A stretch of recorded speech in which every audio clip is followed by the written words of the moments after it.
The town of Linden is named after Guyana's late president Linden Forbes Sampson Burnham.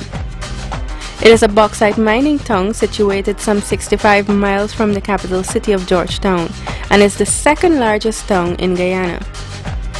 Bauxite is a sedimentary rock that is a very important aluminum ore.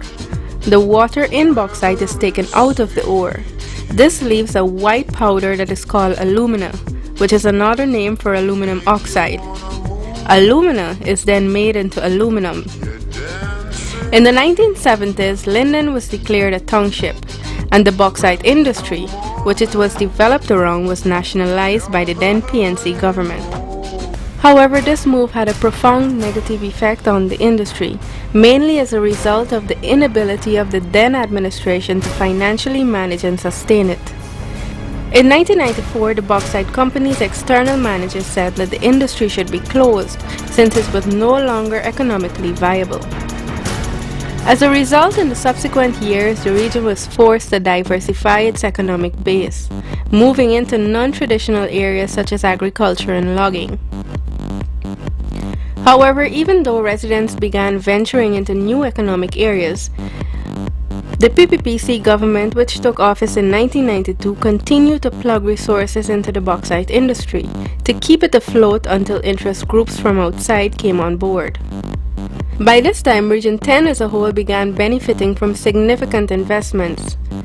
The region has many advantages at its disposal that can catapult its development, from the availability of large expanses of land to its strategic location, whereby it stands as a vital portal between the hinterland and the coast, and is poised to capitalize on the increased economic activities between Guyana and South America, particularly Brazil. Linden will be an important transit point. When the Myla Falls hydropower comes on stream, Linden will be the last main port of call. All of the logistical services will really be called upon from Linden, whether it's transportation, trucking, shipping, haulage, whether it's hotels, meals, supply of food inputs. Linden will be the last major center before you get into the heavy hinterland.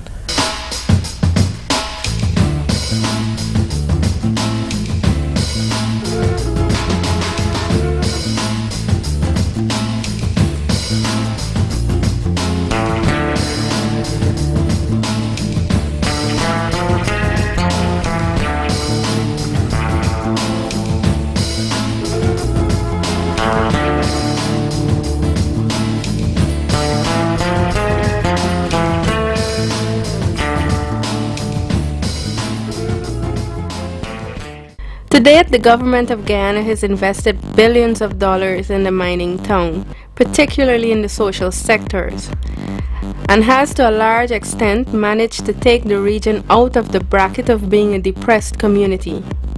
Today, Linden and its environs enjoy equal access to all basic amenities, same as others across the country. We work very hard to create an environment where other companies and other investors will come to Linden, whether it's forestry companies, whether it's services and logistics, whether it's information and communications technology.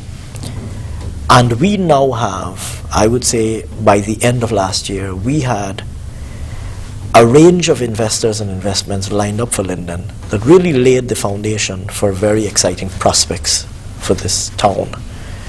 Not only investments to be made by Bauxite in terms of expanding production and long-term plans, not only investments to be made by Linden, creating hundreds of jobs for Lindeners, not only investments in Tucson, the call center that up to recently was employing 125 Lindeners, and I had the privilege to go see their operations. 125 young Lindeners, mainly women, working in a highly computerized environment, providing value-added services to clients on the other side of the world. Not only facilitating investments in mining, not necessarily in Linden, but in areas beyond Linden, but that would provide jobs for Lindeners. Yes. Jobs in the interior for Lindeners, the people who are experienced in the mining industry, engineers, heavy machine operators, mechanics, etc. These conditions were put in place as a result of painstaking work. It wasn't always easy. Some very hard decisions had to be taken from time to time. And I believe that certainly at the start of this year, we could have quite comfortably said that the long-term future of Linden looked extremely bright. In 2004, major projects costing $245.6 million and $60.5 million each brought benefits to more than 4,100 residents living in Amelia's ward, Linden. In 2005, more than $6.1 million saw more than 550 persons benefiting from improved infrastructure. Additionally, $33.5 million was invested in Wizrock for the benefit of more than 1,230 residents. For the period 2006 to 2008, more than $204.2 million was spent in Region 10 for projects which allowed for more than 1,235 residents to be able to benefit from improved infrastructure in the various communities. During the period 2008 to 2009, investments of more than $332.8 million was made for the installation of pure water distribution networks and electricity in Amelia's Ward Phase 2. In 2011, government and the Inter-American Development Bank signed a $2.5 billion contract for the Linden Water Supply Program for the construction of state-of-the-art water treatment plants at Wizrock and Amelia's Ward. This year, $180 million will be invested for infrastructural development at Amelia's Ward to benefit over 4,200 residents, while $360 million will be invested in Wizrock. This means that at the household level, the government would have made an investment of more than $125,000 per household and a per capita investment of more than $30,700 per person in Region 10 with regards to infrastructure alone. In the area of health, the region boasts 2 regional hospitals, 2 district hospitals, 16 health posts, and 12 health centers, ensuring that residents have adequate access to healthcare services. The $1.8 billion Linden Hospital Complex, in particular, offers a wide range of modern healthcare services, as it is fully equipped with over $200 million worth of state-of-the-art equipment. Education is seen by the administration as a tool to alleviating poverty.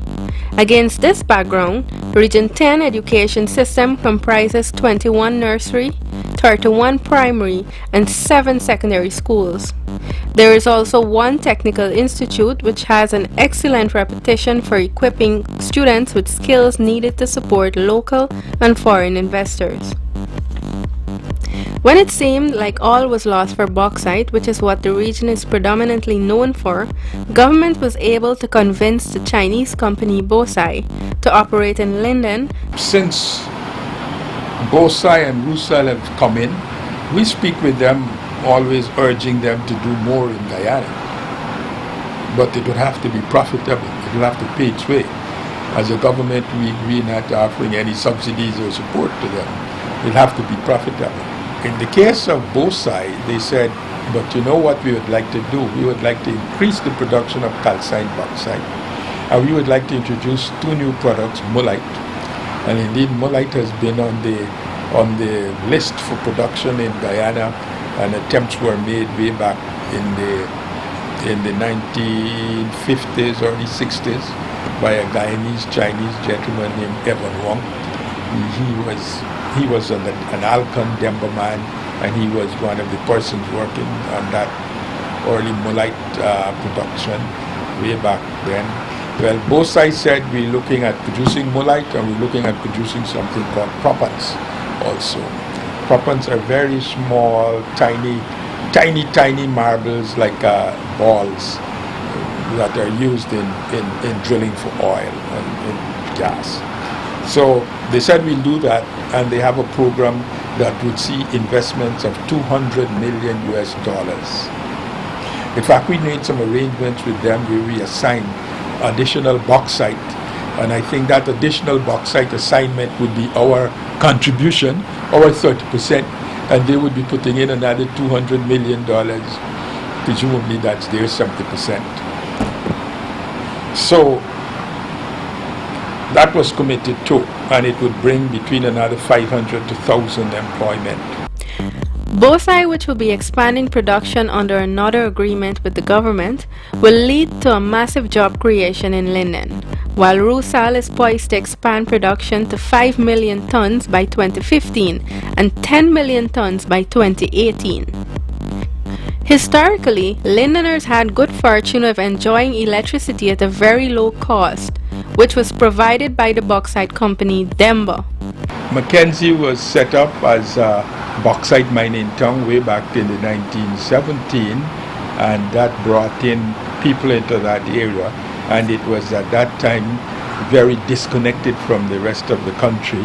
Up until 1968, the only connection really was the company steamer, the RH car, that did an 8 to 12 hour journey along the Demerara River.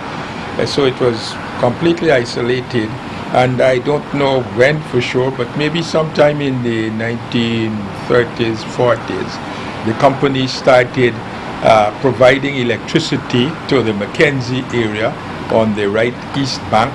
That was a full, complete company town. And then sometime later, with representation from people who were living over in the Wismar-Christiansburg area, the company set up a co-op and started to supply electricity to them, maybe in the 1940s. So the company, the Demerara Bauxite Company, provided electricity to the area. And at that time, everyone more or less worked for the company.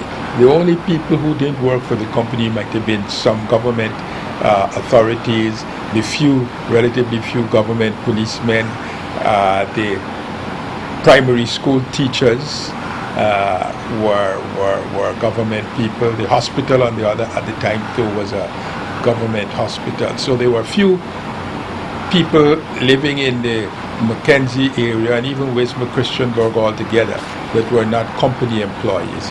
So the company started supplying power to the Mackenzie side first, and then sometime later to the co-op on the other side, the Wismar-Christiansburg area, where maybe even more of its employees lived. The price paid by the community was maybe 10% and less, 5% of the real cost of providing the electricity. And that was provided by the company in the company's books as a company cost. Now, there was some recognition, or there was recognition that this was a significant benefit being provided by the company. And so it was considered as part of the provision of the company. So yes, if the company didn't provide it, then maybe workers would have called for more money so they could pay for a full price of electricity and that sort of thing. That was true of the 40s, 50s, 60s. When nationalization came along in 1971, initially things looked good, but by 1976, the company was in financial difficulties. After privatization in 2004, government did not change the traditional giveaway electricity tariffs. However, with growth and development of the region came the establishment of new housing areas. Residents began enjoying higher standards of living, accessing more modern household amenities, and this in itself gave rise to the need for more generation capacity. The government pays the generation altogether, and then the two groups that sell